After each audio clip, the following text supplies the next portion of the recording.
Tātad, kas tad ir neto? Tātad, tas ir domāts mājasaimniecībām, kuri ir uzlikuši mazas jaudas ģenerējošās iekārtas. Tas ir līdz 16 ampēriem vienā vai 3 fāzēs, un elektroenerģiju patērē mājasaimniecības vajadzībām. Tātad, kas tad viņiem būs? Viņiem tas, kas ir sistēmas pakalpojumi un obligātais iepirkums, būs jāmaksā par visu, ko viņi saņems no tīkla, un viņi varēs tirgus apstākļos nemaksāt par elektroenerģiju tik daudz, cik viņi paši ir saražojuši un nodevuši tīklā. Par to daļu viņi varēs nemaksāt. Kādi tad ir nosacījumi? Tad neto pielieto mājasaimniecības lietotājiem ar mikroģeneratoriem. Neto patēriņš ir elektroenerģijas apjoma starpības starp tīklā nodoto un no tīkla saņemto elektroenerģiju. Un tad lietotājs, kā jūs teicu, norēķinās par no tīkla saņemtajiem visiem sistēmas pakalpojumiem. Tad, ja jūs saņēmāt 100 kWh no sadales tīkla, tad par visām 100 kWh jūs samaksājat gan sistēmas pakalpojumus, gan obligāto iepirkumu. Un savukārt par elektrību jūs maksājiet starpību, tad, ja jūs tīklā nodevāt 60 kWh, no tīkla saņēmāt 100, tad jūs par elektrību maksāsiet tikai par 40 kWh. Es to mēģināju parādīt mazā tabuliņā.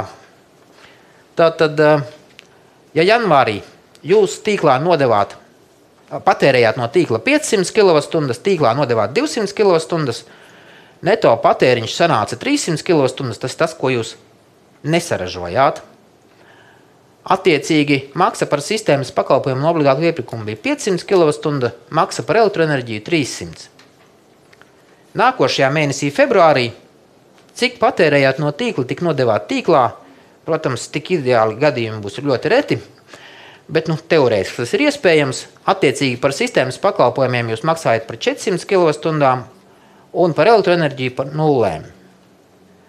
Un tad vēl viena lieta ir, ka ja martā jūs nodevāt tīklā vairāk nekā patērējāt no tīkla, tad pirmkārt jūs par elektrību maksājat 0. Otrs, cik jūs nodevāt vairāk tīklā nekā patērējāt, tas tiek nodots nākošajos mēnešos līdz gada beigām. Jo, protams, kad, piemēram, ja jūs uzliekat saules baterijas, tad jūs vasarā ražosiet vairāk nekā spēsiet patērēt, un attiecīgi rudens periodā jūs varēsiet šo savu saražoto, kādreiz tīklā nodoto, saņemt atpakaļ. Attiecīgi te bija 300 kWh saņemtais no tīkla, to jūs samaksājat par sistēmas pakalpojumiem. Un visā šajā piemērā par sistēmas pakalpojumiem samaksāts ir 2200 kWh, bet par elektrību tikai par 400 kWh. Šī gadījumā nav apskatīts viss gads, jo tā būtu pārāk raibs, bet gada beigās ar decembra aprēķinu viss beidzās. Sākas viss pa 0 no janvāra.